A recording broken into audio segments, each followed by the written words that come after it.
बिस्मिल्लाहिर्रहमानिर्रहीम।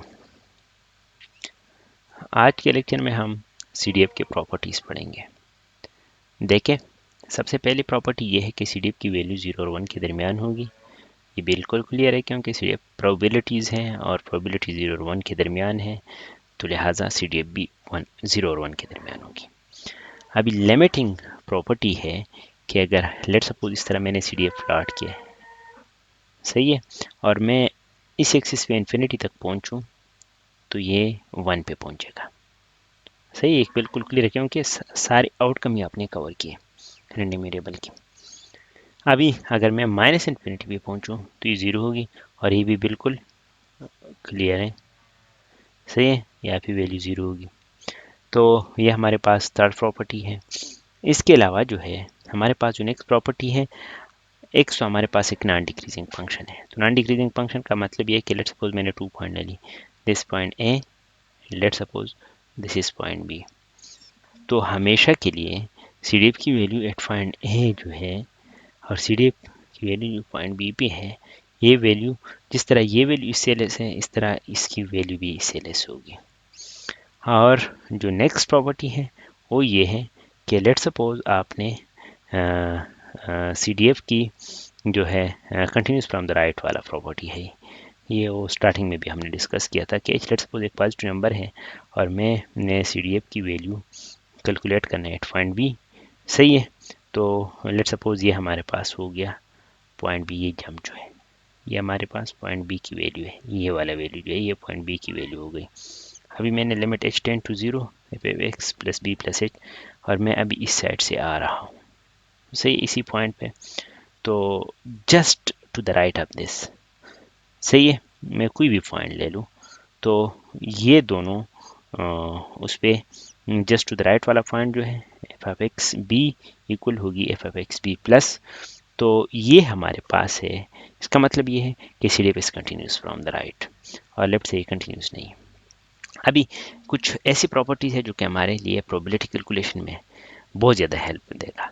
वो है, एक ये है कि मैंने लेट सपोज ये इसी एक इंटरवल की प्रोबेबिलिटी कैलकुलेट करना है, probability of this interval A and B से। तो देखें, मैं इस तरह डायरेक्ट कैलकुलेट कर सकता हूँ कि CDF at b minus CDF at a, क्योंकि ये इस साइड की प्रोबेबिलिटी है और ये जो है यहाँ तक प्रोबेबिलिटी है, तो इसमें तो ये वाला अंदर आ गई, अगर मैं इससे ये वाला निकाल दूँ तो ये बच जाएगी।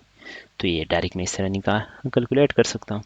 इस तरह अगर मैं एक पॉइंट की बात करूँ, सही, तो एक पॉइंट पे इस तरह है कि लेट सपोज यहाँ पे कोई जंप आ रहा है और ये पॉइंट हमारे पास पॉइंट बी है, सही है। तो at X equal to B का मतलब ये है कि ये जंप कितना होगा, ये जो जंप है ये इसमें मैं इंटरेस्टेड हूँ, ये जंप कितना होगा at X equal to B पे।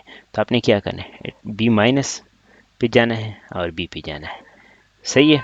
तो ये जो जंप है ये इस आपको जंप का वैल्यू देगा। लेकिन हमारे पास अगर फंक्शन जो है कंटिन्यूस है, तो कंटिन्यूस के केस में फिर पॉइंट ए, कंटिन्यूस के केस में ये है कि लेट सपोज आपने ये वाले वैल्यू ले ली बी की, तो इसी पे तो फिर आपके पास बी माइनस और बी पे वैल्यू सेम रहता है, तो लिहाजा फिर इसी पे जो है x इक्वल टू बी पे इसकी वैल्यू 0 है। अभी अगर x greater than a particular x, यानी इसका मतलब ये है कि मैंने ये लेट सपोज लिटिल x है और मैंने ये प्रोबेबिलिटी कैलकुलेट करना है, तो ये पूरा प्रोबेबिलिटी तो 1 के बराबर है, तो 1 से मैंने इस पॉइंट की CDF सब्ट्रैक्ट करना है, तो ये हमारे पास हो गए। अभी इन दो प्रॉपर्टीज़ को अगर आप ले लें, एक इस प्रॉपर्टी को और इस प्रॉपर्टी को, तो ये आपके साथ इंटरवल्स की प्रोबेबिलिटी पे, इस तरह इंटरवल्स अगर हम बनाएं लेकिन इसमें इक्वलिटी को कुछ डिस्टर्ब करें तो हम कैलकुलेट कर सकते हैं। देखें, हम इस इंटरवल की प्रोबेबिलिटी कैलकुलेट करना चाहते हैं, तो ये इस इंटरवल की तो मेरे पास कोई डायरेक्ट रूल नहीं है, जिस तरह मैंने इसको इंटरप्रेट करा इस तरह डायरेक्ट मैं इसको इंटरप्रेट नहीं कर सकता। देखिए, लेकिन इन दोनों को यूज़ करके, इन दोनों को यूज़ करके सारी ये वाला नहीं, ये वाला प्रॉपर्टी को, इन दोनों को यूज़ करके मैं इस इंटरवल को लिख सकता हूँ। देखें, ये इंटरवल तो ए इंक्लूड नहीं है, तो एक ओ पॉइंट ले लो और ए इंक्लूड जो है एक्स इक्वल टू ए पे करो। अभी ये जो है अगर मैं प्रोबेबिलिटी की टर्म पे करूँ तो ए इसमें इंक्लूड नहीं, इसमें इंक्लूड है, तो लिहाजा दीज आर डिजाइन इवेंट, तो यूनियन को समेशन पे रिप्लेस करो और प्रोबेबिलिटी एक्स इक्वल टू ए और प्रोबेबिलिटी।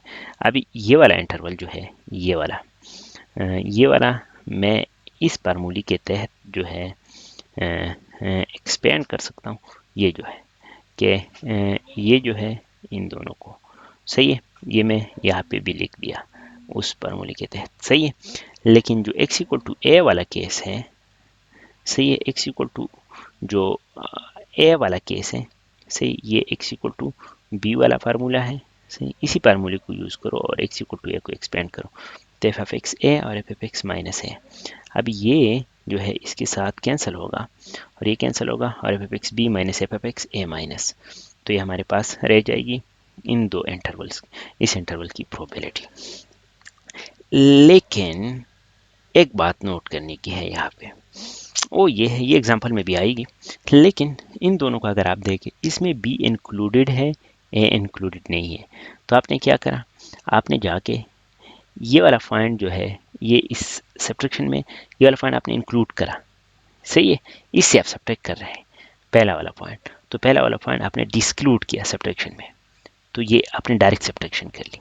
यहाँ पे दोनों पॉइंट इंक्लूडेड है, तो आपने क्या करा, आपने जो बी का सी डी एफ है, इसे तो मैंने सब्ट्रैक्शन करना है, और ये ए है लेट सपोज, तो ए वाला पॉइंट नहीं, मैंने ए से पहले वाला, तो ये इंक्लूड हो गया।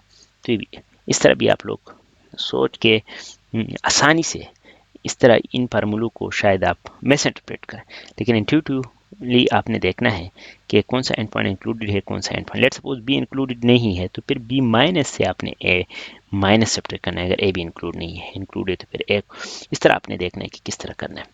अभी अगर हम कंटिन्यूस सी डी एफ हो, तो कंटिन्यूस सी डी एफ में एंड पॉइंट देखें, अगर हमारे पास एक सी डी एफ हो, लेट सपोज ये हमारे पास एक सी डी एफ है, तो ये एक्स एक्सिस है, तो ये सी डी एफ अभी कंटिन्यूस है, ये पॉइंट ले लो या ये पॉइंट ले लो, सही, इससे दोनों साइड पे ये कंटिन्यूस है, तो एक पॉइंट की तो प्रोबेबिलिटी है नहीं, तो एंड पॉइंट आपने इंक्लूड करना है तो इंक्लूड करो, और नहीं इंक्लूड करना तो डिस्क्लूड करो, आपकी मर्जी। इसका मतलब ये है कि लेट सपोज मैंने इस तरह कोई इंटरवल में उसकी प्रोबेबिलिटी कैलकुलेट करना चाहता हूँ, तो इसमें आप ये वाला इंटरवल एग्जैक्टली ये वाला इंटरवल यूज़ करो, तो इसका जो प्रोबेबिलिटी है ये इसकी प्रोबेबिलिटी के बराबर है, क्योंकि इसमें इंक्लूड नहीं है, लेकिन एक पॉइंट की प्रोबेबिलिटी तो कंटिन्यूस के केस में 0 है।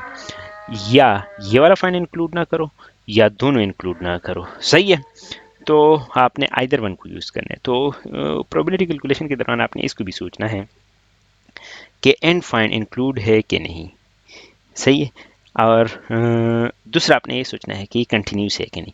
सबसे पहले आपने इसको देखना है कि अगर कंटिन्यूस है तो फिर आपको इंक्लूडिंग डिस्क्लूड की कोई ज़रूरत नहीं है, कंटिन्यूस नहीं है तो फिर आपने देखना है कि आया ये इंक्लूड है, लेट सपोज यहाँ पे जंप है और यहाँ पे जंप नहीं है, तो इस केस में आपने ये तो आपको कंटिन्यूस ला, ये तो कंटिन्यूस है, तो आपने सीधा सीधा इंक्लूड करना डिस्क्लूड करना, इससे कोई फ़र्क नहीं पड़ता। लेकिन यहाँ पे जो स्टार्टिंग पॉइंट है अभी ये इंक्लूडेड है या नहीं, इसका फर्क पड़ता है, क्योंकि यहाँ पे फंक्शन डिसकंटिन्यूस है। लेट सपोज इंक्लूडेड है तो फिर इससे आपने इस वाला पॉइंट यहाँ पे लेट सपोज जा रहा है तो ये वाला पॉइंट आपने लेना है। अगर डिस्क्लूडेड करना है तो फिर आपने ये वाला पॉइंट डायरेक्ट लेना है, तो ये सब्ट्रैक्शन में आ जाए।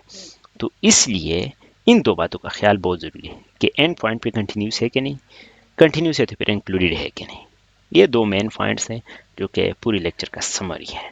इंशाल्लाह फिर नेक्स्ट लेक्चर में, कमिंग लेक्चर्स में हम इसके एग्जाम्पल पढ़ेंगे। उस वक्त तक मैं आप लोगों से इजाज़त चाहूँगा। खुदा हाफिज़।